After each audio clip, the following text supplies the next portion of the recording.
Hello, everybody. Welcome to a new Son of Sam Chronicles. I'm RockerMike. Below me, we have Carl Denaro, Son of Sam shooting survivor. Next to him, we have the premier Son of Sam researcher, Mr. Neo. And the big guy up top, the man, the myth, the legend, the guy who can pour like crazy, and the man behind the screen that you don't want to know who he is, Mr. Rob Rossi. Thank you. How you doing, guys? What an introduction, right, Rob? Yeah, quite an introduction. Pretty good. All right, guys. Well, listen, last time we were here, it's been a couple of weeks. I went on a little vacation. I went down to New Orleans, got lumped up, ate like a pig. Anybody who followed me on Facebook, I know you saw every move I made and everything I ate. And, well, I had fun. You didn't. What could I say? But yeah, I'm glad we're back, and a lot of things to unpack today. Neo gave me a packet here of some papers from the Yonkers Police Department. Why don't you go into this, Neo, a little bit? Tell me what this is exactly. These 11 pages here. Hey, Mike.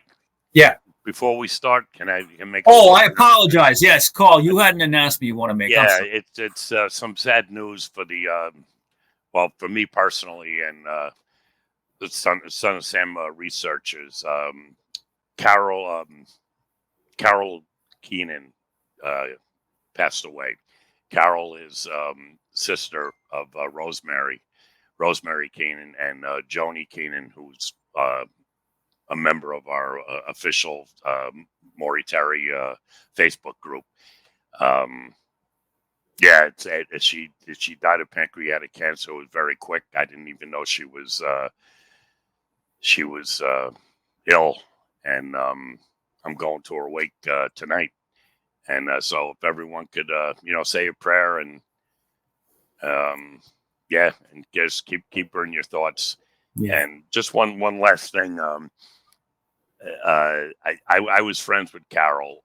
Carol and Rosemary palled around in the same group, so I kind of knew Carol almost as well as I knew Rosemary. And a few years ago, actually about 4 years ago, we hadn't seen each other in probably 20, 25 years.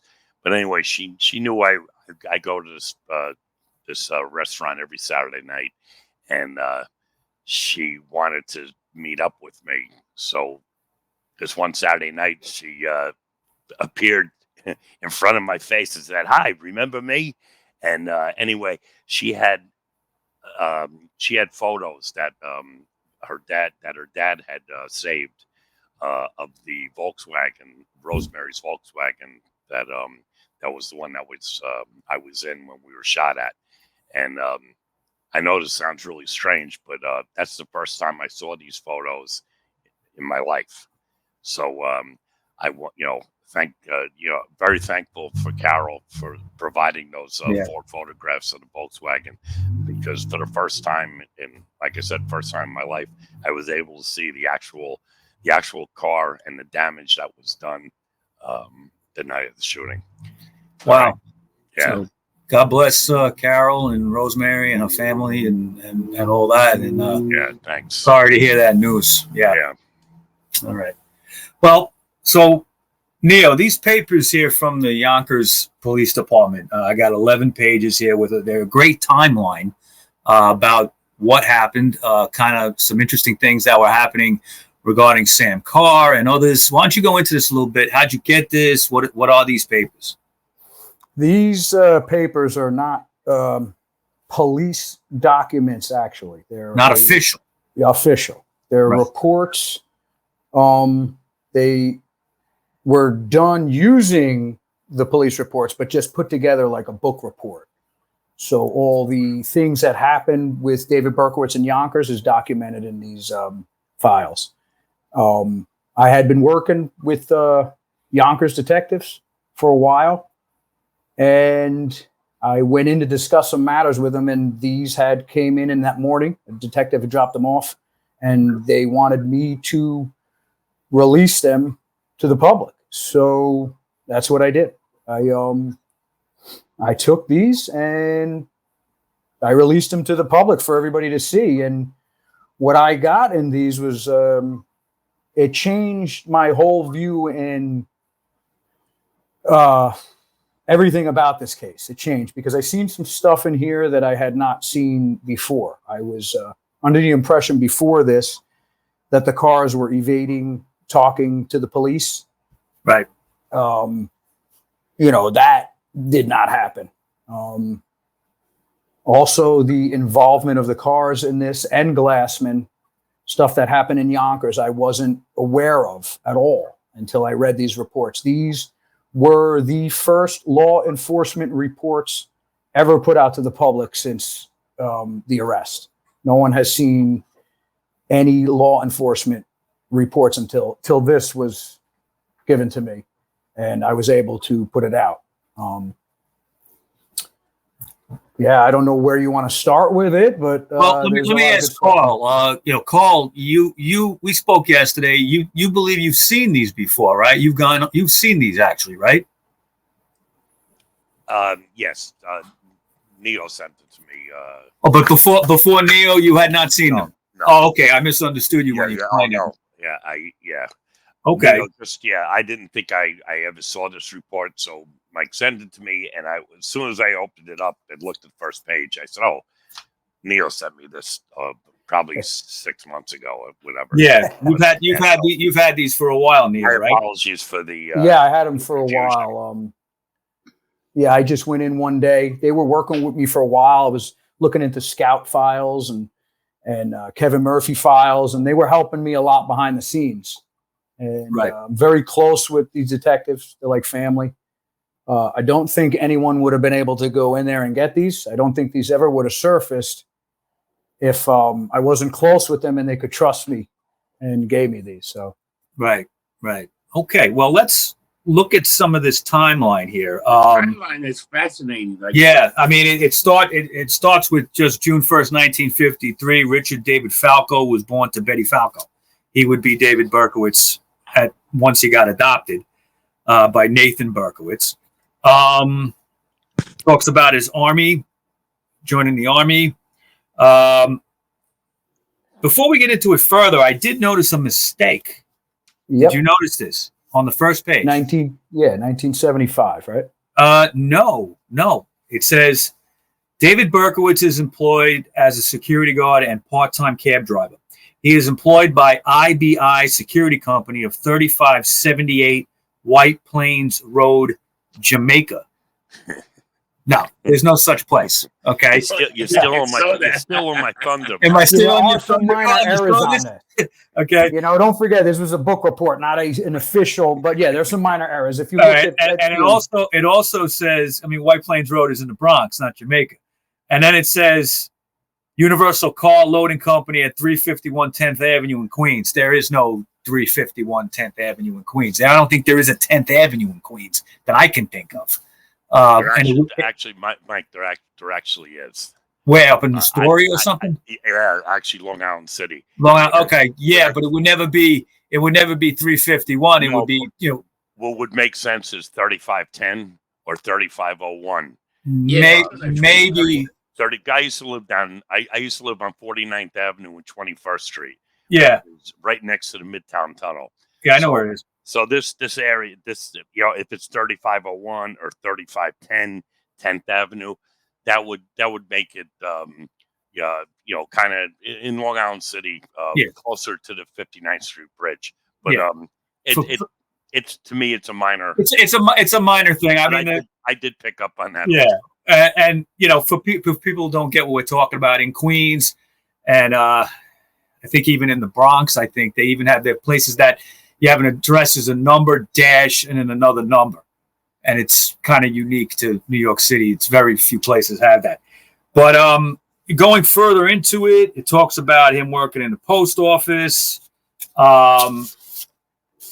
Then you have some stuff about fires being set on Wicker Street at the Nettos, May 13th, 1976, at 3:30 in the morning. If you could just go back to the paragraph after the addresses. Okay, the January 26, 76. Yeah, could either Neo or you Want me to read it? This. It's like it says Berkowitz's father and stepmother moved to Florida. Berkowitz moved to a studio apartment on Barnes Avenue in the Bronx, where he lived for approximately 6 months. Okay. Do we know what time? Do we know what time that was? And the reason I'm bringing it up is listening to the Nat Berkowitz tape. He was asked about the furniture on Pine Street, and Nat said, "Oh no, he got rid of all that furniture when he moved to Barnes." So, and here's my point: how would Nat know what he did with his furniture if he lived? And if Nat moved to Florida, David moved to Barnes Avenue, and then moved to New Rochelle, and then moved to Pine Street. How would Nat know about where his furniture was? I just thought that was kind of strange. Could it be just told him? Well, in that it's certainly possible, but in that interview, Nat kind of thank God he's not my father, because he kind of threw his son under the bus. Yeah. So and I just like an hour ago, I was talking to another researcher, and we were talking about that whole furniture situation, and so I figured we're on the show. Maybe you guys could figure out the timeline, or at least we can at least discuss it. Yeah, I mean, most of this timeline is in order. It's a little bit out of order at a couple of spots. Okay, but I mean, the paragraph prior to that, they're talking about January of '76, then July of '76. Right. Everything after that, it goes back to January. So we're talking about '76. Yeah. Early '76. I mean, if he's saying 6 months, I would say it's got to be springtime, maybe. Yeah. I had a guess of '76. Yeah. Just by kind of in that paragraph. Elimination. I don't want you to leave that paragraph. Which one? Could. That one that he's on. Okay. Okay, because under there you're going to see the first time that Berkowitz is bothered by dogs. And the superintendents. Yeah, this is where he was at 2161 Barnes Avenue, and there was dogs over at 2150 Holland Avenue bothering him. This is the first. Is that the street behind it? Yeah. If you were in his apartment in Barnes Avenue, out looking his window out back, he had similar to where he was on Wicker with the dogs, the superintendent's dogs. And right here is the first time you're going to see him complain about someone underneath him with a loud TV, and there were dogs bothering him. Supposedly he shot one of them before he left. Wow. Right. Yeah. So, I mean, the dogs bothering him was real.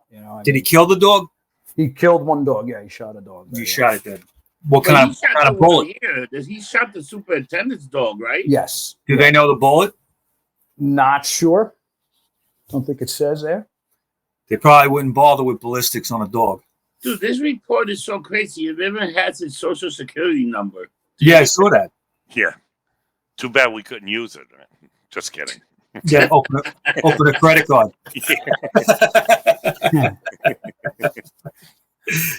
Oh shit! But yeah, I mean that's definitely an interesting paragraph right there. It says that next that he takes a job as a postal clerk with the Bronx General Post Office. Yep. Located at 149th and Grand Concourse, and works 4 to 12. Okay. Now here, this is interesting. January 26, 1976, Berkowitz purchased a .45 caliber Commando Mark III semi-automatic carbine, gives the serial number, and he paid $152.50 for this from Barbara Rutuello of the Empire Gun and Coin Store at 8th Avenue and 56th Street in the Bay Ridge section of Brooklyn. At that time, he produced a validated New York State firearms permit. He also purchased one 30-round clip. Neil, was this the gun found in the car at his arrest? I'm not sure. There was a semi-automatic found in the back of his car, and it was two weapons in his apartment. Not too sure if that's a semi-automatic that was in his back. Is that a? I would assume it probably is. Yeah, he never it. used this. He never used this. I believe this the Commando Mark III. Mm-hmm. That's a long rifle. Right? It's a long rifle. Yeah. Yeah, I believe that is the gun that was the butt of it was sticking out of right that the cops saw and broke into the car. I don't remember the beginning, but I do remember the Mark III. Part of the gun. So Okay. I'm pretty sure that was that famous picture at police headquarters with there was like two cops pointing the finger on the table. Mm-hmm. And that's where they identified the Mark III. Okay, interesting that even in 76 you could still get something like that in the heart of Brooklyn, right? I mean, you can't do that anymore. There's no stores like that. But he did have a permit. No, he had a permit. Yeah. So it was a legal buy, which I don't know. This just like a little side thing. I don't know. I know it's not a 44, but it's just kind of weird that the guy that they were supposedly looking for 13 months actually had a gun permit. I realize databases weren't the same back then as they are today, but I don't know. It seems kind of weird that that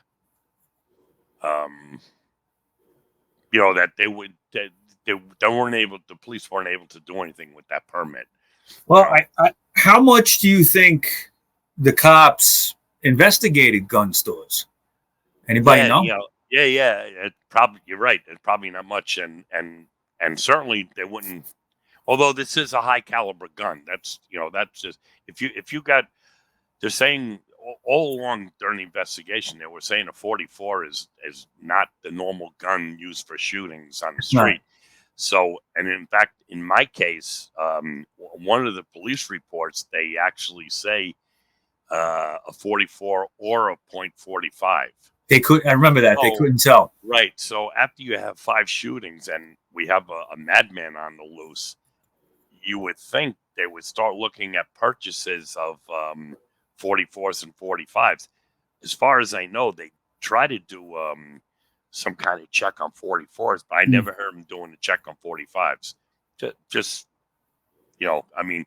Well, obviously, I would think what I'm saying, but yeah, no, you're on point. I think that had they got to this store, Empire Gun and Coin in Brooklyn, I would think that somebody might remember, a 45. Yeah. Being bought, 45 caliber rifle. And the other thing is, just very similar to the parking ticket that Galaxy got in Brooklyn.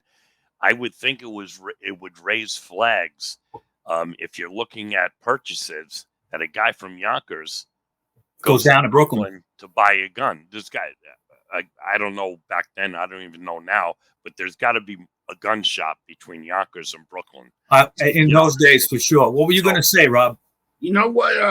Remember, he was in the military. He also became a security guard. So it makes a reason why he would get a gun permit. And he was also a cab driver on the side. So think about it. He had every reason to protect himself with a gun, security guard, and driving a cab. Think about it. It's New York. It's the 70s. Pretty rough. Would they give you a carry permit as a cab driver in the 70s? No, but he was a security guard. We don't know what kind of security company. He could have got the gun for the security company. He also could have got the gun because he came from the military. Rob, he wouldn't have a rifle for personal protection. He would have a cab, a handgun. Right? Yeah, you're gonna pull out a rifle. I mean, if he could buy a rifle like a revolver, he could easily purchase a handgun too. Yeah, and remember, he didn't purchase. He purchased this revolver, this Commando Mark III. So even if they would look for him and he didn't purchase like a 44, how will you catch him anyway?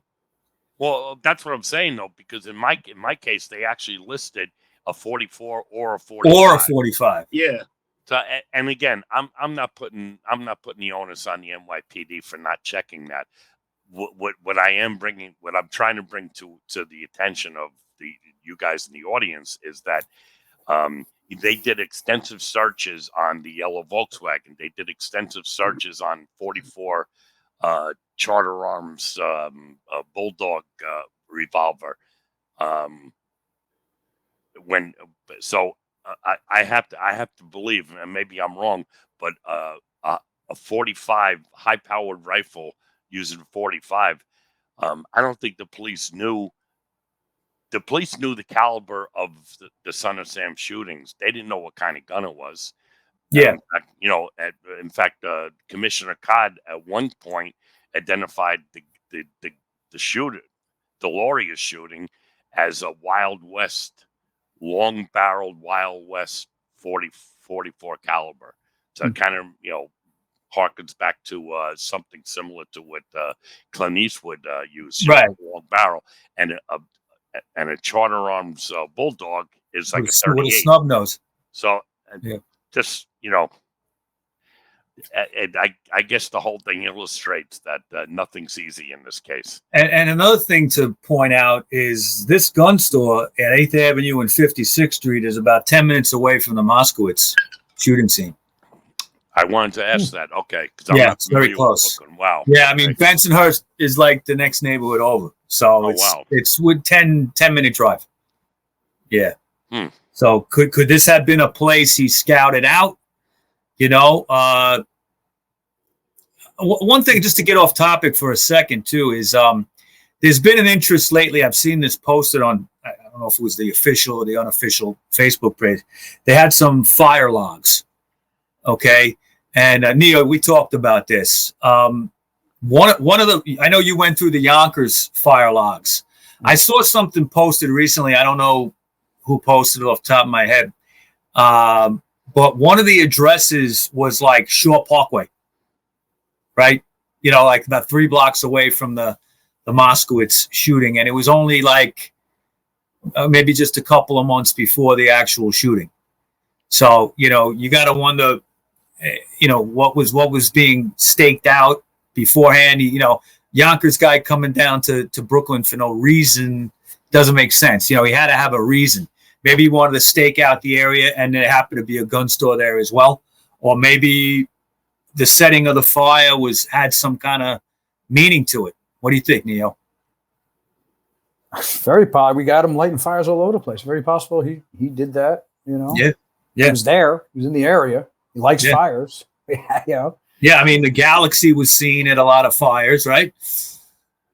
Yes, his friends, you seen him, Comparetto, and I think it was Faye came on and said that, they had caught him lighting fires one night. Yeah. Right. So we're actually looking. We're actually we're trying to contact. Let me rephrase that. We're trying to get access to FDNY records, which, believe it or not, they keep forever. Because that fire log, I never really put much weight into it, but I've looked, in the last year or so, I've looked at it again, and I did notice that one of the alarms. I mean, I'm only privy to 2 of the pages that have been posted on Facebook, but most of them are in the Bronx. But there was one fire set and an alarm pulled about 2 blocks from the Lamino DeMasi shooting. Which, could lend itself to he was there or they were there scouting the neighborhood. So an active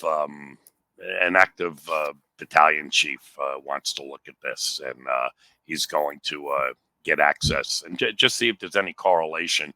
Because if there's, I'm not really sure where it's going to lead us, but it would be kind of interesting if every shooting had something like that with it. Right, had a week prior or a day prior or a day after or the day of.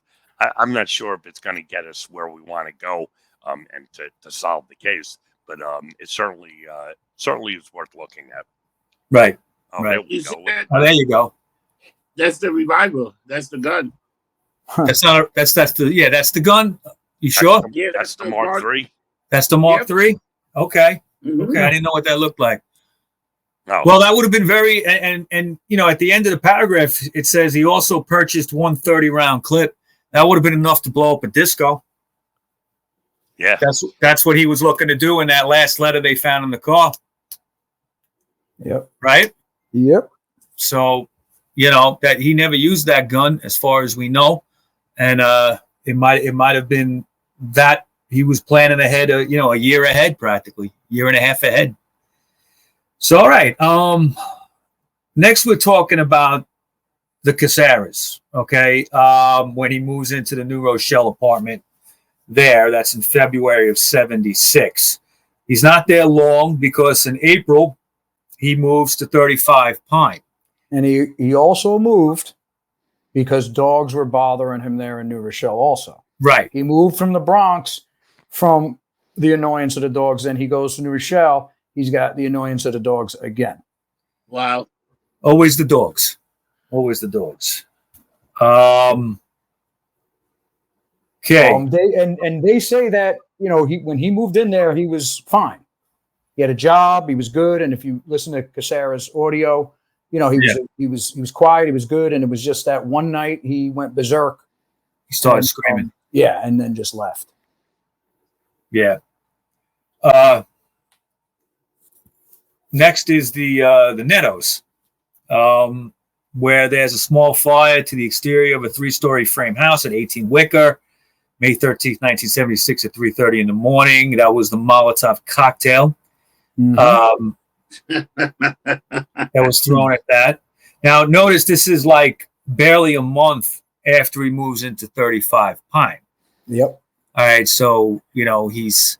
I know it's barely a month, but Yeah. he's been dealing with being annoyed in his life. Yes. For a minute here. It's in the Bronx he moves, it's in New Rochelle he moves, and now he moves to Wicker, and he's in a graveyard of dogs. The worst possible place he could be for what this could be. Once he moves to 35 Pine, that's when he really loses his shit, basically. That's why I think it only took a month, because he had already had it. He was trying to move to get away, and here he is stuck with this, what he's running away from in his face again, More than one dog, too. Yes, I also got a call from some people in the neighborhood. They own dogs right around there, and said that he was probably complaining about their dog because their dog never shut up. So there was 3 or 4 dogs that we know, never mind possibly more, that were barking around that area. It's kind of a dead area. You got the aqueduct, people always walking their dogs. So believe me, the sound was definitely traveling up to his window. He could hear, if the cars were barbecuing, he could hear everything they talked about, I'm sure, just if his window was open. If his window was open, yeah. Yeah. So that happened with the Nettos. And then there's a report of shots fired at 35 Pine. But these were unfounded. So I guess the police couldn't find anything.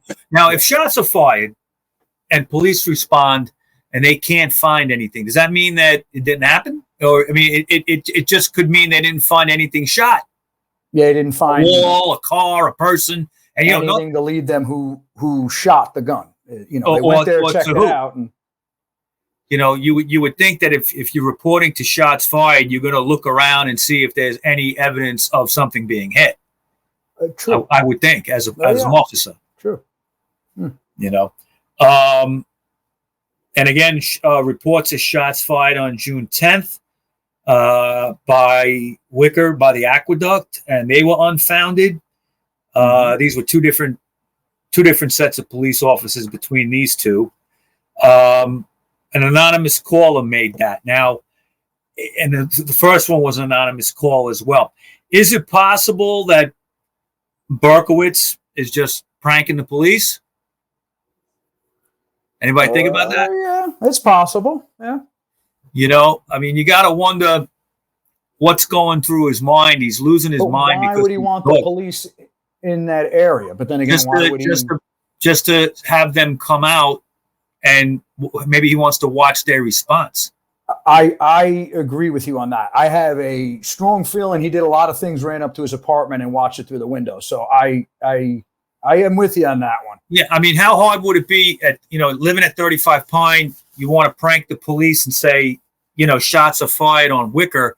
You could watch it from 35 Pine. Correct. And in those days, I'm trying to think of the technology. even if you did it, there was 911, right? In 77, call 76, 77. Did the 911 system exist? I believe so.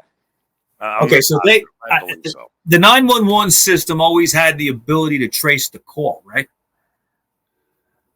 They do now. I would think so. Okay, so maybe, but probably like you see in the movies, you got to keep them on the line for it's going to take 45 minutes. It's Back well, then, it's maybe now it'd it's be a little bit longer. I don't know now. Well, back then maybe, but not now. Now they know exactly where you're calling from because your number pops up, and they know who you are. Cell phones, I don't think the landlines. I don't think the landlines numbers pop up, do they?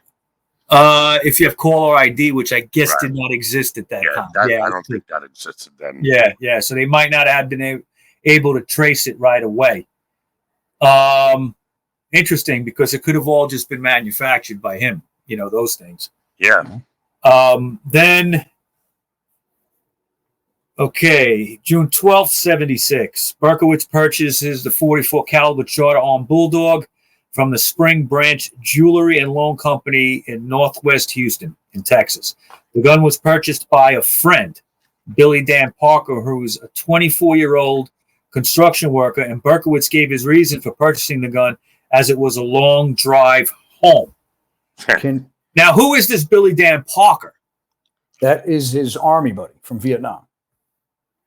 Okay, Korea. Well, yeah, I don't know much about it. He went down to Texas, Houston. He told him he visited. He went down there to see him, and the guy purchased the 44 for him. Billy lives down there. And then Billy Dan Parker lives. He did come up to New York after Berkowitz was arrested with a lawyer and refused to answer any questions. And the police started pursuing him. He went home. I'm pretty sure he was interviewed, though. I've seen a couple of reports of him talking. He didn't talk. He was interviewed. He didn't talk, though, as take the advice from his lawyer. Yeah. Yeah. All right. I did see him in an article say that he bought it for him. Well, I think he gave preliminary stuff. My name's Billy Dan Parker. I knew David Berkowitz. I bought the gun for him because everything, as far as I know, everything was on the up and up as far as the purchase of the gun. The only thing that wasn't up and up on was Berkowitz's reason for buying the gun. Because what you have to realize is, yes, it's a long ride home from Houston, and I guess you're afraid. But he drove down to Florida, and then from Florida over to Houston, and he wasn't afraid for that part of the trip. So just to clarify something here, just to clarify something, Carl, that I don't get. Okay, he purchased the gun for Berkowitz, but who was the gun registered to? That's a good question. I assumed it was Berkowitz, but no, you know what? If he purchased it, it had to be registered in his name. So what he did was against the law. Yeah, well, they didn't arrest him for it, and they did have him. He did come up to New York. I don't know, but I always question that whole thing because it kind of like came in and came out of the scene very quickly, and not for nothing, he's the guy that bought the gun that supposedly shot and killed 6 people. I thought it was kind of like a quick release for someone of that importance. And just to kind of clarify too, I don't recall Maury getting into this in The Ultimate Evil at all. No. All right. So what that's, I don't know. To me, he's somebody that, maybe should have been looked at just in his relationship with Berkowitz, other than just being the guy who bought the gun. He what was his relationship with Berkowitz? They were in the army together. Okay. What were they into? Yeah, no, fair enough. I agree. But it comes down to, Maury Terry's been, bashed and maligned for the last couple of years, and in some cases, rightfully so. But in some cases, when you're writing a book and it's 650 pages, I'm making it. This is just my assumption, but if Maury's thinking, well, if the police didn't keep him, the police didn't even press him about the purchase of the gun and the legality of purchasing a gun. Who am I to interfere? Like, what information am I going to get that the cops didn't get? You know what I'm saying? So, I mean, that's just an assumption on my part. The reason why Maury Terry didn't pursue it, the police didn't pursue it either. I would think, though, it's odd, and I wasn't directing that comment to bash Maury. I was saying it just should have been. Think you were. Oh, okay, it should have been looked at. Yeah, but without a doubt. But this yeah. is, you know, this case guys, is riddled. This case is riddled with people not following up on leads, and that includes the FBI, the Yonkers Police. It includes the NYPD. It includes Maury Terry, and it includes a whole bunch of researchers.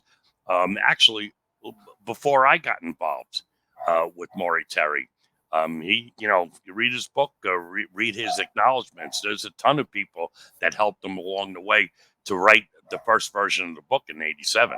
Yeah, so, you know, I don't even know half of them. I mean, I know their names from the book, but you never met them. No.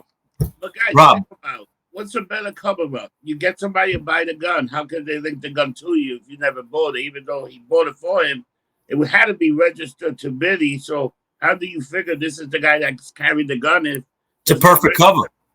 And the only thing we got, he did purchase the revolver, like the rifle, but he did purchase the 44 caliber. So it's hard to link him, you know. You got to look like, and especially back then, information's not shared like now, you know. Like that's right. It's a whole different time. Yeah, that's a good point, and it also kind of it kind of I don't know, solidifies why Bill.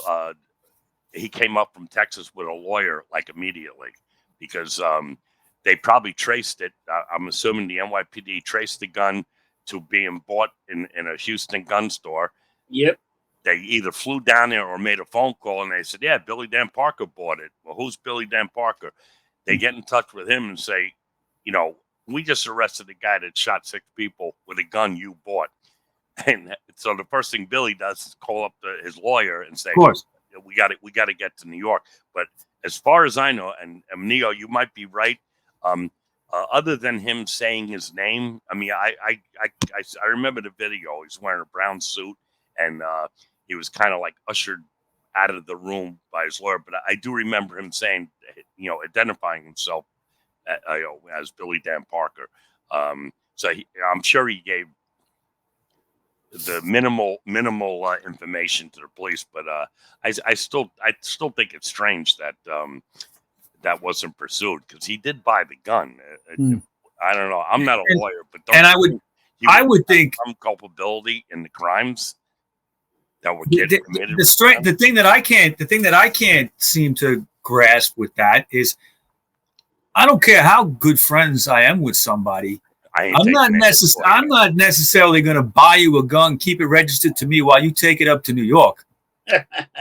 I mean, I know. Listen, Texas, it's a different mentality, and everybody's carrying, and I respect that too. But it's just it. You know, he was going to take a drive back to New York, and he said, "I want the gun because it's a long trip, and he's worried about his safety."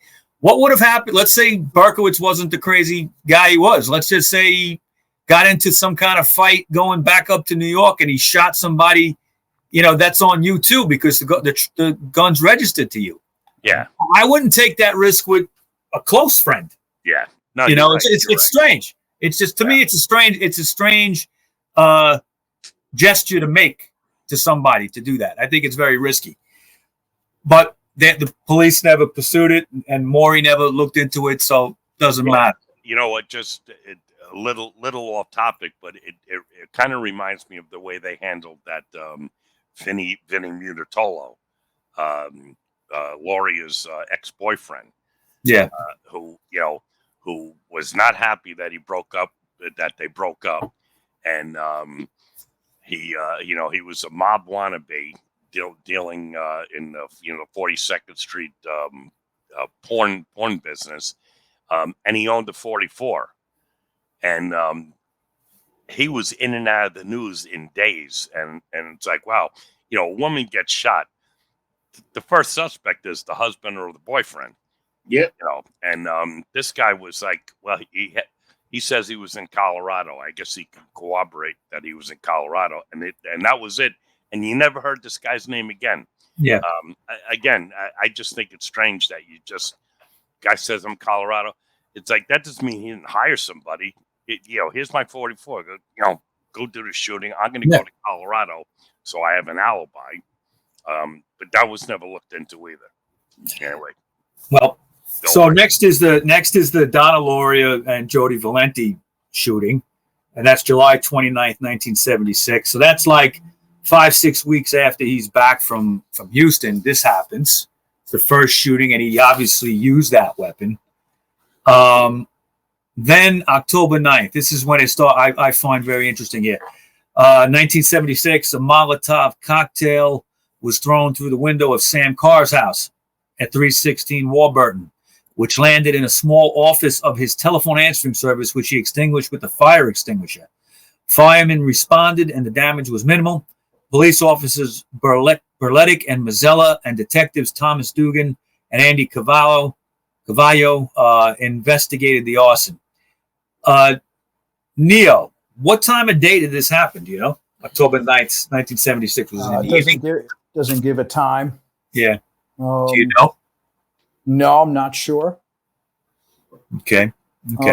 So that's really the first, I guess. I think they were receiving phone calls before this. The prank calls, the threatening calls were coming into the John Wheat Carr number. So I think there was some threatening phone calls before this. But and what was said in these threatening phone calls, if you recall? I'm not sure. Going to kill you? Sure, something of the same matter that the Nettos were receiving, and devil talking dogs about the dogs. Yeah. Yeah. Okay. But this was the first time that I think he messed with the cars, and they had no idea it was him at this point. They had no idea what was going on. There was reports of use in the area. Wheat had her car broken into. There was rocks thrown through the window, as we know also. So there was youths doing stuff in the neighborhood, and Sam Carr thought that that's what was going on. He was just being bothered by the youths in the area. Yeah, and he was known to be a guy to be kind of a little cranky and a little not the nicest guy in the world, and but so this is the first time stuff is really happening to them, to the house. Next is October 23rd, 76. Carl, that's your shooting in Flushing, or Bayside, I guess, right? A few shootings. Then November 27, 76, the Lamino shooting out in Belrose. Mike, just again, just for historical sake, it states here that I was a security guard at Citibank. Yes.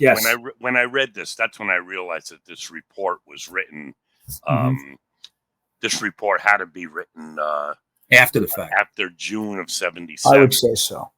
Because I had no affiliation with Citibank until June of 77, which is when I started working as a security guard. And that's just for those of you not good with calendars. That's 8 months past the day I was shot. So right.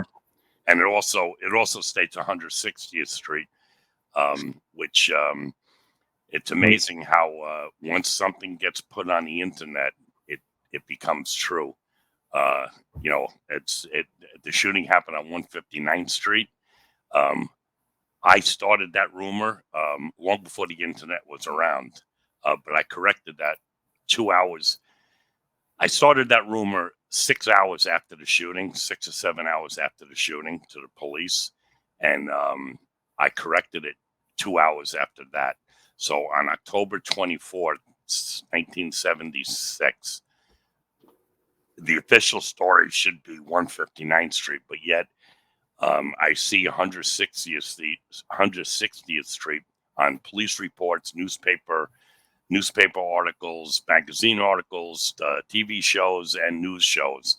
And somehow 45 years later, it's still it's still being misreported. And just to clarify what you just said, you didn't start a rumor call. You just made a mistake because it was a few hours after you got shot in the head. That was okay, so people could take your words and say you're trying to start a rumor. Thanks, Mike.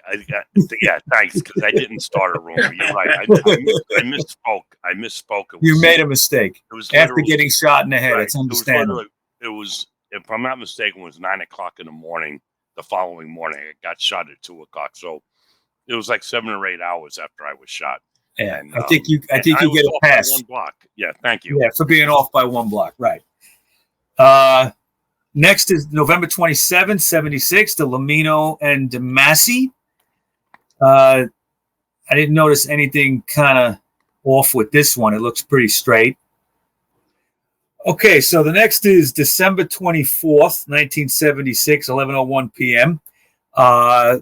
18 Wicker Street. There's a report that a German Shepherd has been shot. That's the Neto residence. Shot and killed, actually. 2 holes were found in the aluminum siding outside of his house where the dog was shot, but the bullets could not be retrieved as they bounced in an unknown direction. Police officers Thomas Chamberlain and Peter Intervallo and detectives Walter Murray and William McBride conducted the investigation where it appeared that an apparent .22 caliber weapon was used. Now, you know quite a bit about the Neto stuff, Neo. Tell us a little about this. This is the night. I think he was with Speranza that night, correct? Speranza, and then he left Speranza's house after having a drink or so. Right. Instead, I think around 10 o'clock he left Speranza's. I'm pretty sure.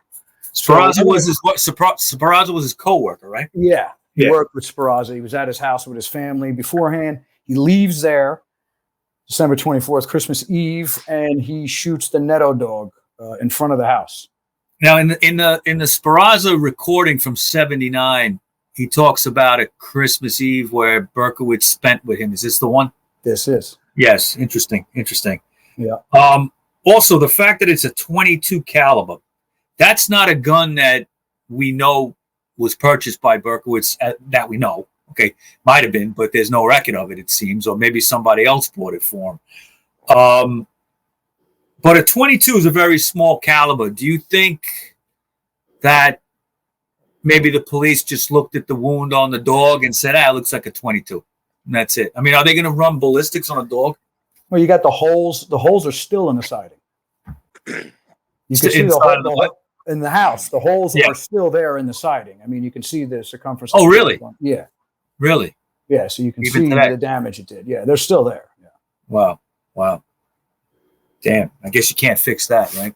Yeah. And if you're able to go there, the fence is still blown out.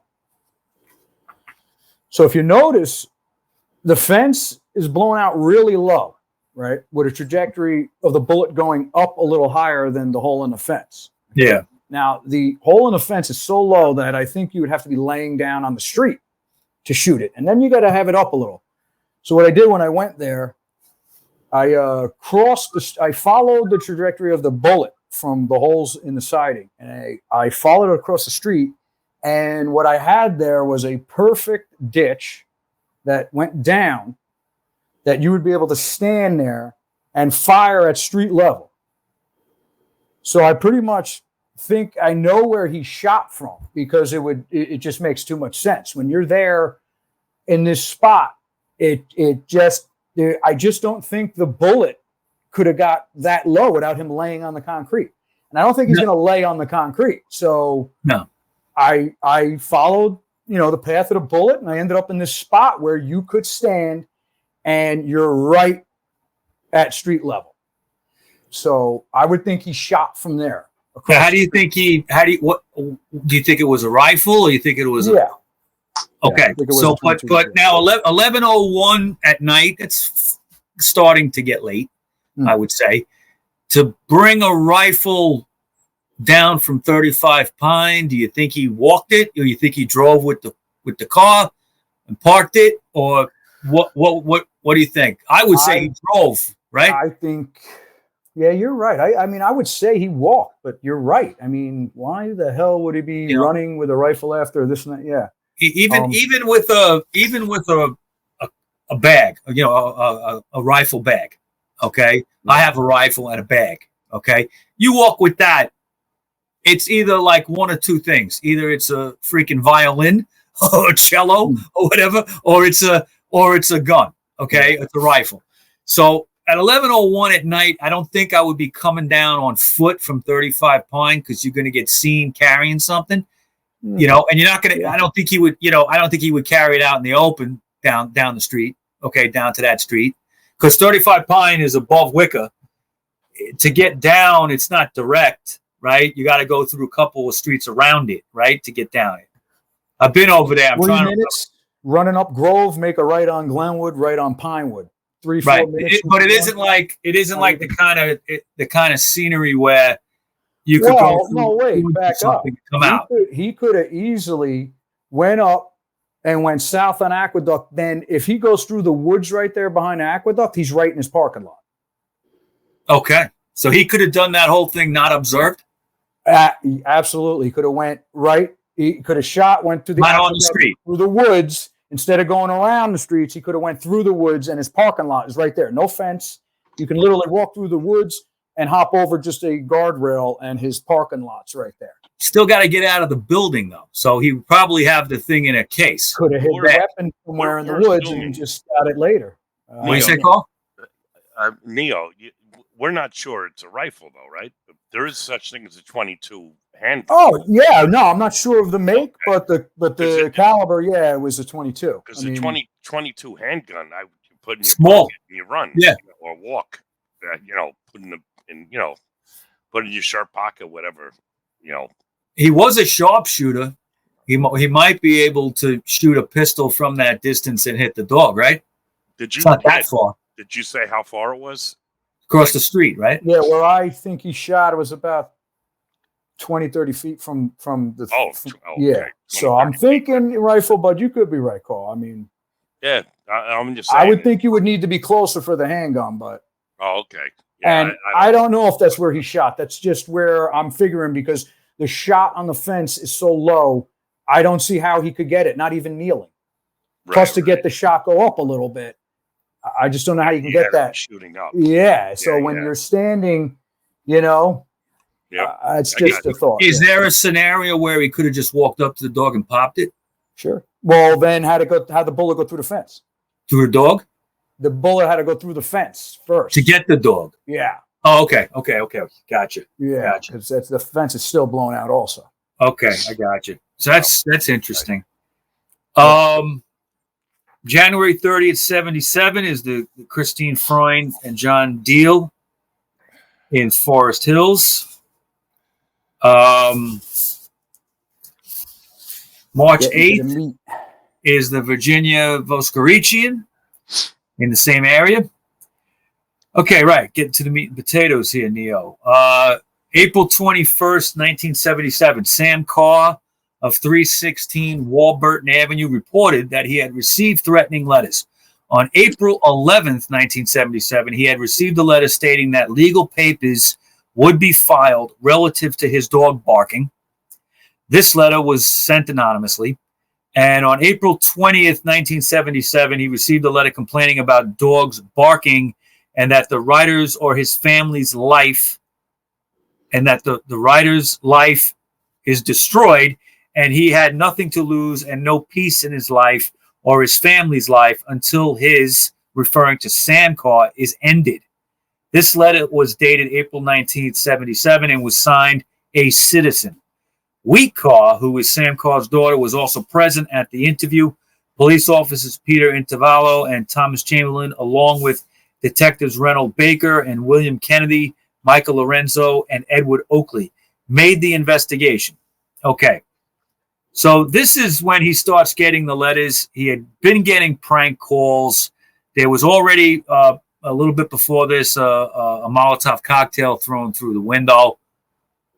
The cars are being harassed. There's no doubt about that. Investigation. They didn't need to get interrogated after. They were working with the cops up until the arrest for a few months. Well, we're going to get to that. But that is the first time that Sam Carr is reported going to the police. Not on Berkowitz. He's reporting about harassment letters. Berkowitz was unknown at this point. Yes. Totally unknown at this point. Proving that they weren't trying to set him up, though. If they were trying to set him up and knew him, they would have already went in there saying Berkowitz did this, trying to get Berkowitz in trouble. Yeah. They didn't know Wow. who was. Yeah, they didn't know who was doing this quite yet. Carl, what's your take on that? Basically, you were saying that the Carrs were helping out law enforcement at this point.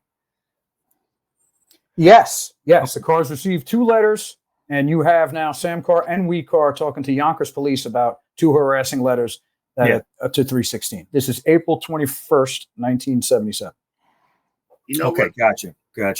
That's I why mean, it makes sense, because when the dispatcher when they call us, he say, "Yeah, we thought he was the son of Sam already." Like, this all makes sense when you put it all together. Oh, you'll see. Wait till you see what comes up, Rob. Okay, because that makes your point, and very soon. Yeah. So that was April 21st. If you go back a couple of days, April 17th, that was the Suriani and Esau shooting in the Bronx, where both of them were killed.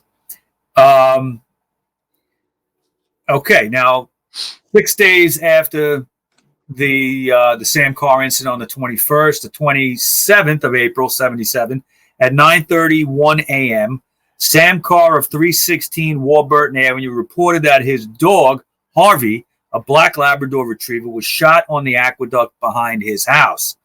Mr. Carr had stated that he heard 3 shots and went behind his house, where he found his dog shot, and he observed a white male wearing a dungaree jacket and pants, carrying a rifle, heading north on the aqueduct. Police officers Wargoki and Rogers, who investigated the shooting, spoke to a witness who refused to give his name, who stated that he observed a white male with blonde hair, 6 foot tall, about 18 years old, carrying a rifle, running on the aqueduct. Now, Neil, does that describe David Berkowitz? No, but Sam does. Okay. Sam says he was wearing a dungaree jacket and pants. Listen, this was 1977. Everybody from Jimmy Page to but you me have as an 8-year-old was wearing that. But you have in the interrogations, in the DA interrogations after he got arrested, Berkowitz describes him as wearing just that. He says he wears a denim jacket, but that was a style. All right, that's kind of hard because, like you said, Mike, it's like the only thing more popular in 76 than a denim jacket, a denim Levi's jacket, was an army fatigue coat. He wore that too. And he wore that too. And to be honest with you, I wore both of them too. Yeah. I mean, it was. But the blonde hair and looking about 18 years old, that don't sound like Berkowitz to me. No, I think I probably was Berkowitz. You think it was? I don't know, but I'm just saying. I mean, well, who's the guy who refused to give his name? I'm saying it was probably Berkowitz, the guy, as he was the witness, telling him this fake description. I'm just saying, that's how because there was no white male with blonde hair. I mean, all right, so Berkowitz. Well, there is far fetched, but I'm just saying, Well, you're saying, Neo, that Berkowitz actually spoke to the police and gave a false. I'm just throwing it out there. Just making it look. I'm just saying that's how far fetched this could be because who's the white male with blonde hair? That wasn't Right, but again, I mean, if you look at it 2 ways, you could look at it saying what you just said, that Berkowitz gave the false information, or there is somebody else involved here, because that doesn't describe Berkowitz. No. Now, could somebody be wrong in their description? That's possible, right, Carl? Maybe someone did see that. It just had nothing to do with. And I'll be honest. Well, he was carrying a rifle. The witness says so. I mean, So I'll be honest with you. In the beginning of all this, when I say the beginning, I'm talking 35, 40 years ago. I didn't really pay a whole lot of attention to that part of the story for obvious reasons. I was more, and I still am today, I'm more curious about who shot me, why they shot me, or how did they find me. But recently I've paid more attention to this, and again, once again, there's more confusion. The more information we get, it just creates more questions, and we just went through a little Little you know, incident. a little bit of that with the thing. Who's the blonde there? You know, the guy, the 6 foot, you know, guy. You know, if I'm not mistaken, I think you did a video a while back where there was actually talk of a guy running away from the aqueduct in the opposite direction. Yeah. So like, yeah. So I mean, I'm not trying to put you on the spot. I think my main point here is just trying to illustrate that there's another piece of the story that who the heck knows what really happened. Yeah. But you know what? That could have actually, it could have been Berkowitz. That was one of the. That's why he didn't give his name. He refused to give a name, and he said 18 years old, blonde hair. It's just as plausible as anything. Well, if you want to go with the wig thing, I mean, it's a wild thought. Well, he but, could have worn a wig too. Well, I'm jumping. Right, I'm jumping to the Brooklyn scene. There was rumors that the shooter wore a wig. I personally don't believe it, but I really don't have any conclusive proof to convince you. And those who don't, and vice versa. No one can tell me the guy wore a wig. No one can tell me he didn't wear a wig, because no one really knows except the guy that was not wearing a wig or wearing a wig. You know what I'm saying? And same thing in this case. It's all, and like I said, I really didn't spend a whole lot of time with this because, don't take this the wrong way, but I was more concerned about humans being killed than dogs being killed. That's a good point. It's a good point. Yeah. So here's where the next couple of timelines here gets very interesting. June 10th, 1977, Sam Carr appeared at the detective division and reported an incident involving a get well card sent to Jack Cassara of 172 Coligini Street in New Rochelle regarding the fact that Jack Cassara had fallen off of the roof of his house. Apparently, someone had sent a get well card to Nan Cassara, which in essence stated that the sender was sorry to hear about Jack Cassara had fallen off the roof and for him to be careful and to let the writer know if Nan needed anything. The card was signed Sam and Francis, and the return address on the envelope was addressed to Mr. and Mrs. Sam Carr of 316 Warburton Avenue. Nan Cassara, upon receiving the card, called the Carr residence and learned that Sam Carr did not send the card, nor did the families even know each other. They both arranged a meeting on June, I believe it's 9th, 1977. Sam Carr, upon seeing the writing of the get well card, noted that it appeared to be the same as the threatening letter that he had received. At that point, Nan Cassara stated that one David Berkowitz was a tenant of hers and is presently residing at 35 Pine Street and moved because of Cassara's dog barking. Police officers Peter Intervallo and Thomas Chamberlain were informed of the get well card by Sam Carr, wherein in a supplementary report, gives some serial numbers here, they indicated that the detective division would be notified as they felt that Berkowitz was responsible for the dog being shot and sending the threatening letters. Now, this is like, like a giant light bulb going off here, okay? Because the Cassaras and the Carrs don't know each other, okay? These letters are obviously sent to put them together. Don't you think so, Neo? I don't know why he would do this. Yeah. Why I can't explain. Why would you do that? The idea he wants these people to meet. What do you think, Cole? I have no idea. I mean, it's such a crazy. That's the only thing that could come out of that. Yeah. He puts the return address of the. You put the address and everything of the car, so it's like, of course, they're going to look into who sent this to me. It's huge. I mean, it really is a big deal, and I thought it was a big deal way back when. I just couldn't really put my hands around it. But you actually, put it in perspective. That letter, that card was meant to get these two families together. Can't be anything. Good point, man. Yeah. I don't see anything else. Yeah, he puts the address on. He lived in the same house, rented an apartment from the Cassaras. Then he lives behind the other family, the cars. I don't know. It is obviously is the reason for Sam Carr is looking at the two letters, and he's like, "This looks like the same handwriting, okay, that he got from his threatening letters to this." Right. Okay, yeah, but they worded this a little wrong. She came over there on the 9th Okay. to show him the card. He takes the letters that he had gotten as harassing from Berkowitz. He matches them up and says this is the same guy. Now, Nan doesn't even know. They both don't know who it is at this point. No, Nan goes home. Berkowitz didn't come to their head yet at this point. Yeah, Nan goes home, and she discusses this with her son, Stephen. And then Stephen brings it to her attention that's funny. The guy's, because I'm pretty sure she had Sam Carr's letters with her, too. So he's like, that's funny. The guy's mentioning dogs, and look on the front of this get well card, there's a dog.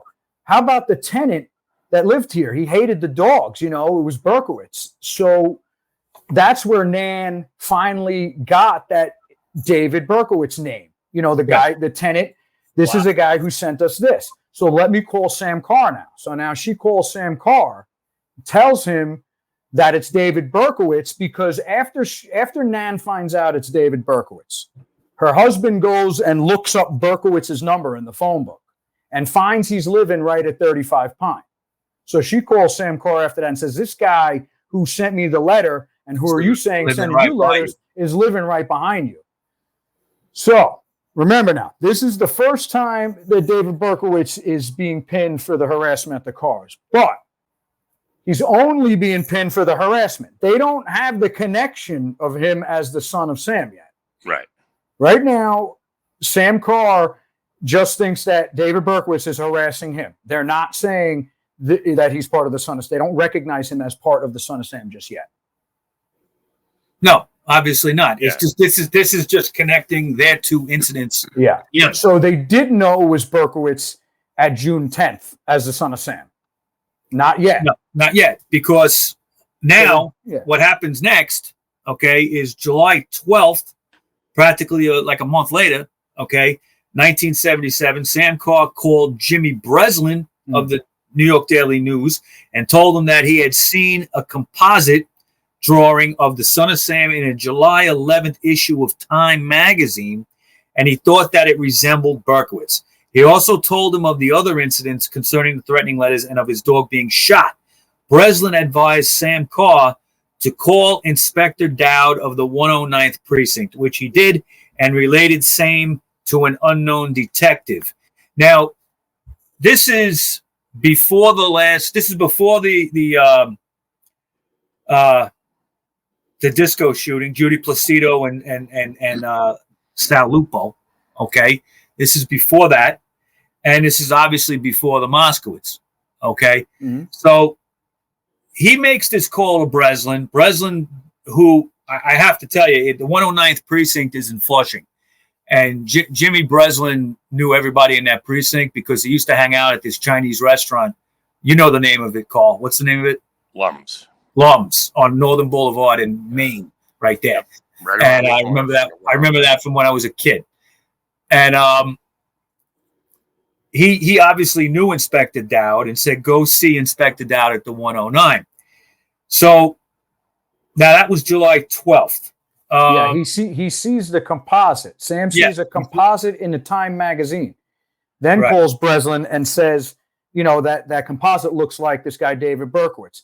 Now, you're going to say, well, how the hell did Sam Carr know what David Berkowitz looked like, right? Well, because of the. Well, okay. I had that question also. Go ahead, explain. I had that question also. And I contacted Carr.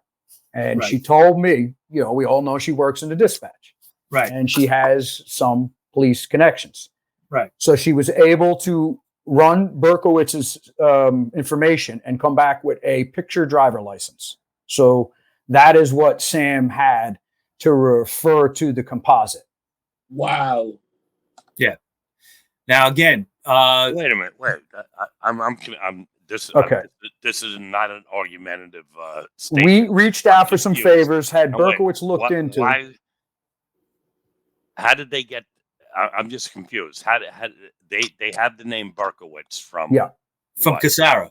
They have the name Berkowitz. From Cassara. Okay, so Then he's harassing them. Week goes and looks up Berkowitz to try and find out who the hell this Berkowitz is and what he does. And they know he's he's on Pine Street. Yeah. Gets a picture of the license. She has some contacts. We all know she works with the police. She made some phone calls, and they managed to get her a picture of a driver's license of him. A picture of him on his driver's license. Now, you can say back then they might have not had the pictures on the driver's license when we had the papers were out. But Mike made a great point. He was working for the cab company, and I definitely think you needed picture license. Chauffeurs had to have a picture. So they had a driver's license picture of Berkowitz, and that's how he knew what he looked like. Okay, so now Sam takes a look at the picture, the photo, and says, that looks like the photo in the Newsweek article. And he calls Newsweek. Calls Breslin. No, he calls Breslin. I'm sorry. He calls Breslin. And again, not argumentative, just why wouldn't he call the Omega Task Force, or why wouldn't he call the 109? Why would he call a reporter? I think he's been going to the police with some stuff. And did he go down to Brooklyn yet? You mean Flushing? Yeah, Flushing. Yeah. Well, that's where he sent him. All right. The 109, the Omega Task Force, that's in Flushing.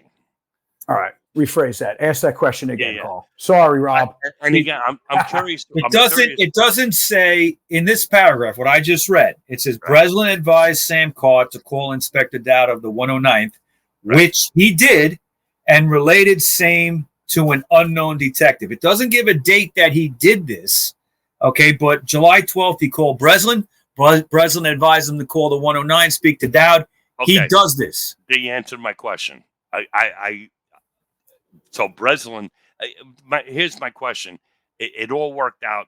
It all worked out in the end. But it seems to me, if I was involved in something like this, and I had a choice between calling a precinct, who was responsible for handling this case, or a reporter that reported on the case, I would go to the police. Yeah, 99 out of 100. I'm just curious, like why, I'm curious as to why he would contact a newspaper reporter, as opposed to the 109th. I'm pretty sure though he already went to Yonkers with the Berkowitz news, right? He probably got tired of going to the cops. Okay. Yeah. All right. Now, do we know for a fact that he went to Yonkers already? I guess we do. Yeah. I don't have that in this timeline. Police officer Peter Navarro, Thomas Chamberlain were informed of the Get Well card. If they were informed of the Get Well card, then they would have knew that. But did he tell them about? Hey, I just pieced together this could be the Son of Sam. He didn't tell them that. Berkowitz, yeah. When he speaks to Breslin, he's speaking to him in the context of this guy looks like the Son of Sam that I know. So. Did he go to Yonkers with that? If not, why not? Or if so, where's the record of it and what happened? Okay. I mean, if you make an official report, there should be something. And when it says here, he did go to the 109 and spoke to an unknown detective. So he didn't speak to Dowd. He would be asking for Dowd. Dowd could have been off that day. He could be on vacation. Who knows? Like anything. Okay. So he spoke to somebody after July 12th or on July. It could have been same day. We don't know. Okay. And where did that go? It didn't go anywhere. Why not? Okay. It seems like, and it goes back to other shows we've done, Neo, where we talked about the problems law enforcement had with cranks and, fake tips and all the problems they had, thousands of leads they would get that would go nowhere. Did somebody in the 109, because we know that was done according to this report, did somebody in the 109 just go, it's a bunch of bullshit, some guy from Yonkers? Yes, absolutely. I mean, and if that's true, crazy.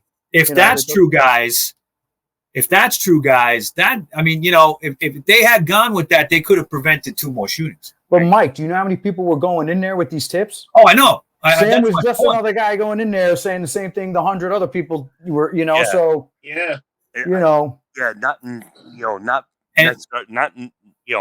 blaming anyone because like you said, Neo, they were hit with something like, I don't know. I remember reading they were getting 1,000 calls a day, and it's like every distraught woman, thought, their or spurned woman, I should say, not distraught, was turning their boyfriends or their husbands in as or their uncle or My whatever. boyfriend's the son of Sam. But just so everyone's clear, the reason we're making a big deal out of this, it sounds almost petty, but as Mike just said, if this was followed up, it might have prevented the Elephant shooting and the Brooklyn shooting. Something just occurred to me too, guys, is if Breslin was the go-between here, he could have walked into that 109th precinct.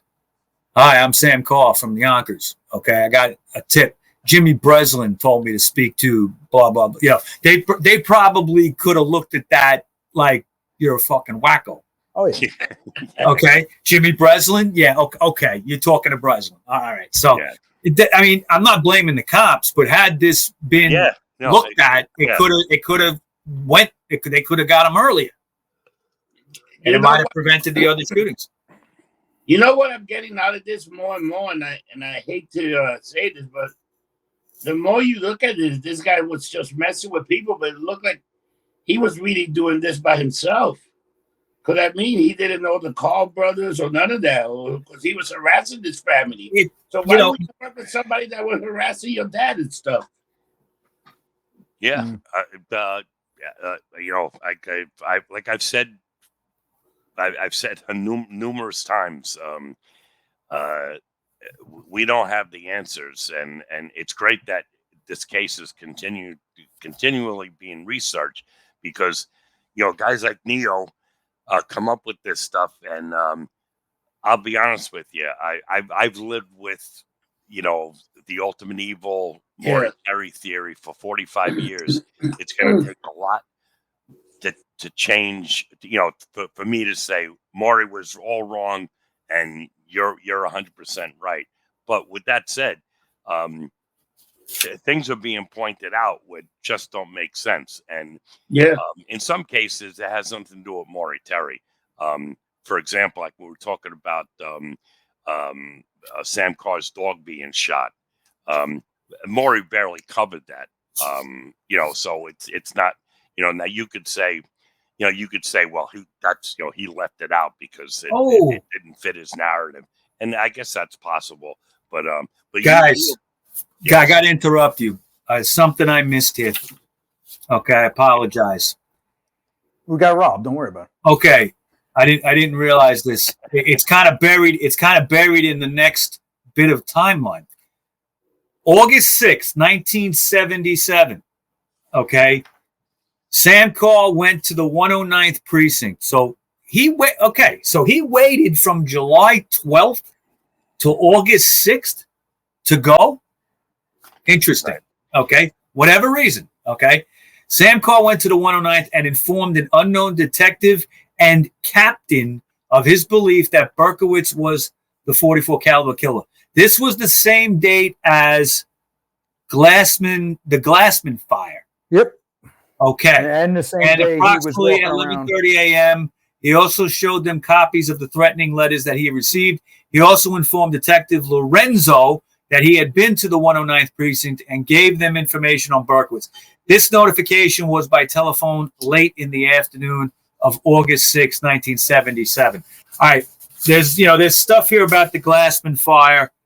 We can get into it a little bit because it is getting to be a long show. Yeah. But this is interesting. Can I show you also one thing? Okay, go ahead. Go back a tiny bit. You're going to see Sam help. He's going to give the letters to Lorenzo and Oakley, his letters. They're going to take Berkowitz's signature from a lease at 35 Pine, and they're sending those letters to the FBI. Yes. So, again, not only do you have Sam and Wheat cooperating, they're also willing to get, help the FBI or whatever they need to do. So, I mean, they're definitely cooperating with law enforcement, trying to, get Berkowitz. Okay. I tell you what, I think that I'm going to say one thing here, and I think we need to cover the Glassman thing maybe in another show. Okay, we can get into it. We can get into the last month or so of the timeline. But I'm going to say something here because it's kind of related to what we just talked about. July 12th, he speaks to Breslin. Breslin tells him to go to the 109 and speak to Dowd. He waits till August 6th. Okay, so you can't put anything on law enforcement. Okay, it's not that he's a wacko and Breslin, he's name dropping Breslin, and they don't want to deal with it. He waited. Yeah, but what's he supposed to do? He went and put the complaint. He's been complaining. He doesn't know. He doesn't know what's going to happen. Sam Carr doesn't know there's going to be 2 other shootings in that time. No. Okay, but had he gone sooner, maybe there would have been a prevention. He went. You're seeing him go. Yeah, but not till August 6th, Neil. July 12th is when he speaks to Breslin. Yeah, but he wasn't being harassed again. He went after his harassment, and they, deemed him crazy like everybody else that went in there with a tip. Yeah, but what I'm saying is July 12th is when he's already pieced together in his mind that Berkowitz might be the son of Sam based on what he saw in the magazine. And he calls Breslin. So he calls Breslin. Breslin tells him, go to the 109, speak to Dowd. And he does. July 12th. Yeah, but he doesn't do it till August 6th. It's 3 weeks. 3.5 weeks. No. Yes, I just read it. Yeah, but you know what that could have happened? The guy's frustrated. Go and talk to these guys. I don't want to go there so many times. He related the same information to an unknown detective on July 12th. He called Breslin to tell him that he... No. It doesn't say that. It doesn't say that. It says, Breslin advised Sam Carr to call Inspector Dowd of the 109, which he did, and related same to an unknown detective. Doesn't say when. Then. No, but he related the information to the detective there at 109. But in August. No, July 12th. He went in there. No. This is Berkowitz. No, look at it. Yes. July 12th, he calls Breslin. Breslin tells him to go speak to Inspector Dowd of the 109, which he did, and related same to an unknown detective. But it doesn't say when he did it until after in the timeline. After the day of the Glassman fire in 35 Pine, okay, you have August 6th, 1977, Sam Carr went to the 109th and informed an unknown detective and captain of his belief that Berkowitz was the 44 caliber. Okay, he waited till August 6th to do it. But that's when the next harassment incident happened. Okay, but you know what I mean? Yeah, but like he got harassed. He went and complained. They weren't taking him too serious. Yeah. So he goes back home. He's not harassed. August 6th happens, the fire in front of Craig's. Right. Okay. We remember, we privy to all the stuff going on because she's working with the police, in the dispatch. Yeah. Okay. So when they hear about the fire, they know that in 35 Pine, there was a fire and they know Berkowitz was in there. So now you got him after another harassment is done going again. I know who this guy is. But I get you, but he already went above and beyond and spoke to Breslin. Okay. But the crime now happened August 6th in Yonkers. And he August 6th was the fire in the building. Okay. Yeah. But between July 12th and August 6th, there was nothing. There was the Lupo, okay, and the Moskowitz, okay, those two. But you would think, I'm just trying to get in Sam Carr's head here. Nothing happened on, near him. Okay, Pine didn't happen yet. 35 Pine fire didn't happen yet. But 2 Son of Sam shootings happened. When the fire happened and the Yonkers went to Craig Glassman's fire, this is where they put it together also, Berkowitz, because they seen Glassman's letters with Sam Carr's name in it. So August 6th is when they turned it on over there. They knew that this was all connected, Guys, Glassman stuff. What's up, Rob? This letter that I just put up, do you see it? Because Craig is Craig, so must the streets be filled with Craig. Yeah. Was he talking about that Craig? Yeah, this is a guy lived downstairs from him in his apartment building. When you think about it, they're getting more and more clues because they're trying to look at what the writing, the comparative writing.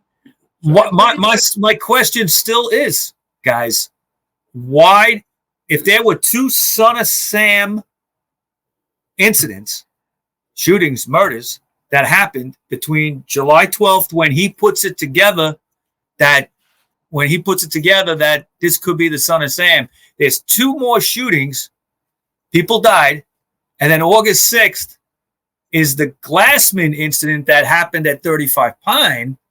Why is it that incident that triggers him to say, I finally got to go to the 109? Why wouldn't you do it after the Lupo one? But say, you know what? Because now he feels more threatened. He's like, this guy's dangerous. This guy might come after me. But it's already two incidents, two shootings happened. Why take so long? Just throwing it out there. Maybe I can't explain that. Dude. You know? Sometimes people are like, whatever. Like, yeah, I'll take it and then. Look, if I was Rob, I know some people are like, whatever, but you're talking about this was scaring the shit out of everybody. Yonkers was just, right outside New York City, 10 minutes away. All right. There's no way it wasn't affecting that community too, as far as fear. Okay. It was all over the news. He thinks that he already went to Breslin. He went above and beyond that in July. But then he doesn't follow up on what Breslin said until the day of the Glassman fire, where he's mentioned again. That I don't know. To me, if it was me, if I thought I figured out who the Son of Sam was, and I spoke to Jimmy Breslin, I'd be there the next day speaking to that detective. I personally think he went that day. It doesn't say. It doesn't say. I mean, I'm reading it. It says that he went. July 12th is when he speaks to Breslin. Breslin tells him to go to 109, which he did. Okay. And related same to an unknown detective. Yeah. But the phrase which he did and related same to an unknown detective doesn't say when he did it. But then in August 6th, it says Sam Carr went to the 109 and informed an unknown. That's the day he went. You could be right. Am I wrong? But I don't think so. I think he went that day and then he went again. That's what it comes down to. Did he go on the 12th and again on the 6th? I think he did, but I could be wrong. Well, that would be two. Okay, then that would be two different things. Yeah, right. Did he just procrastinate and go on the 6th? It's just how this thing is written up. It doesn't give a date. It just says the July 12th, which he did, but that could be interpreted as that day or any other day. And Mike, move to the next page.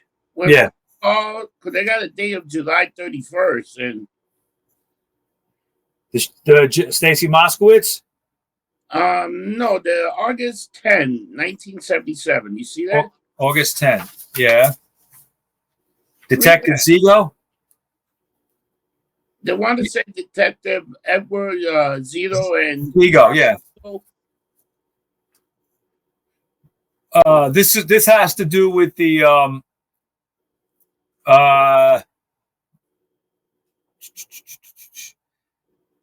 Zigo was given copies of the threatening letters by Sam Carr and Craig Glassman and stated that he was going to speak with David Berkowitz. He also requested to speak with Carr, and arrangements were made with Captain Owen McLean for the interview at 3 p.m. Okay, so this was. So why they kind of say that they already had Berkowitz in the eyesight, and this is before the 9th. So they already had some kind of paperwork. They might have just been building a case, and then Carr goes there. The Carr goes there. The 9th is like, dude, what the fuck's going on? How come you guys haven't done nothing? This guy's still running around, and that's what. Well, that was the day before he was caught. That's the way he was caught August 11th, right? Yeah, maybe on the 6th is the day he reads. It's like, dude, enough is enough. This guy's the Son of Sam. You got to come. Oh yeah, Yonkers went to his house about 3 times. It says it in the papers. They started going to his house right after the Glassman fire. It was on. Okay. New York is actually lucky that Yonkers didn't get him before they came down here. Why do you say that? Because they went to his house on August 6th 3 times. He wasn't there. Then they went back there on the 7th. Again, it's in here, And but were they after him at that point as the Son of Sam, or they were after him as the harasser with the dogs and the letters and all that? They were after him, the Son of Sam. They Okay. thought he was the Son of Sam at that point. And that was because of Sam Carr? Well, you had Glassman's letters when they got to the fire. Glassman showing Yeah. him now letters that he got with Sam Carr's name in them. Okay? Sam Carr and Cassara and Wheat and all them were already telling you that Berkowitz is doing this lettering. Now you got him pinned at doing the lettering to Glassman. Okay? And, you know, Sam is in these letters, that was out to the public. I mean, it just, they put it together. What do you think, Went Carl? to Glass. Absolutely not. No? And I'll tell you why. They went up. They were looking at Berkowitz because of the parking ticket, and Zigo went up there with his partner. Nope. As what's the word I'm looking for? Not as a suspect, but as a witness. What did you see? Well, you got a parking ticket 10 minutes before the shooting. They're following up on that lead, on the parking ticket lead. And the reason I'm saying it, and you're going to have to agree with this statement, this is the biggest manhunt in New York City history, right? You say they go up there to get the Son of Sam, and they show up with 2 detectives, and on top of it, which you don't know, the commissioner was not available. I'm not sure if he was out of state, but he was not available. Now, you know the way the police department works. It's, a lot of it's politics. There's no way in hell 2 detectives are bringing in the suspect of the biggest manhunt in New York City history without the commissioner being there. And they certainly wouldn't take a serial killer with 2 detectives. Wait a minute, though. In his car around 4:00. Carl. We'll say that again. They seen the butt of the gun in the back seat of the car at 4:00. They didn't arrest him till 10.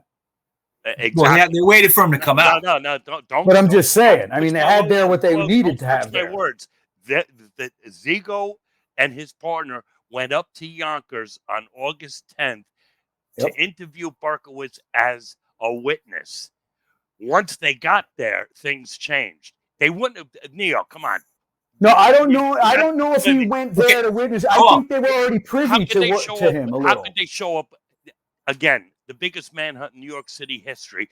Show up with You 2 had a detectives. serial killer that has terrorized 20 million people, and you send 2 detectives up. Come on, that doesn't even make sense. Okay. Carl, guys. And I'm not saying that they knew Berkowitz was the Son of Sam. They were on to him as the Son of Sam at this time. Okay, that's what I'm saying to him. It's not like they definitely knew, but they thought he was. With Neo, he's saying going to his apartment. The police were going to his apartment. I go with your story at 4:30 p.m. on August 10th. Once Zigo illegally went into the car, opened the door, looked in the duffel bag, went in the glove compartment, saw the 44. Holy shit, we got him. Yeah. Okay. Point, I'll agree with you there. Right, they were on to him. They did not go up to Yonkers thinking they're arresting Berkowitz for the 44 caliber. What about Carl? Let me ask you a question, Carl. Let me jump in here for a minute. Neo, hold on a second. Let me just say something. The day before is when they make the call. Brooklyn makes the call to Yonkers, and Wheat answers the phone. Right. Dispatch and says, they ask her. They ask what? Lucky she was there and she answered it. Yeah, absolutely. Had it been anybody else, it might have gone differently. The information wouldn't have been transferred. She actually went to higher ups and had them talk. I agree with that. But she tells the detective calling that this guy's, shot my dog. This guy's crazy. He lives up the street from me. He's nuts. Blah, blah, blah. Okay?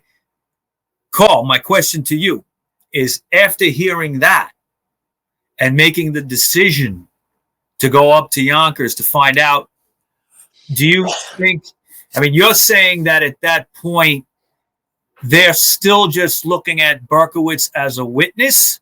Or is there something more because of what Wheat said?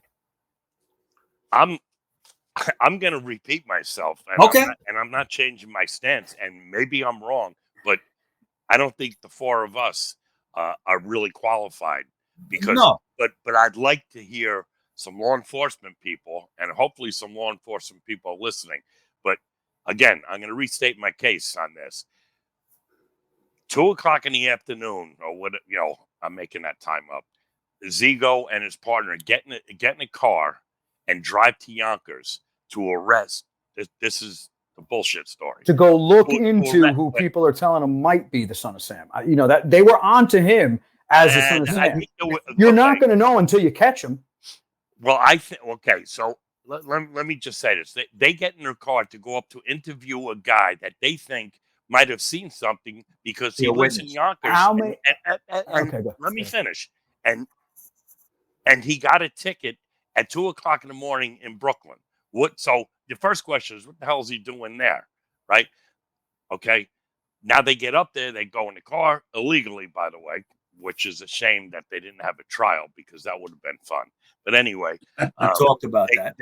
They look in the bag, they look in the glove compartment, they say, oh shit. And they go get a search warrant because Zigo realizes this is all inadmissible. And then before he gets a search warrant, Berkowitz comes out, boom, they arrest him, case closed. Now, my point is, and maybe it's a minor point, but my point is,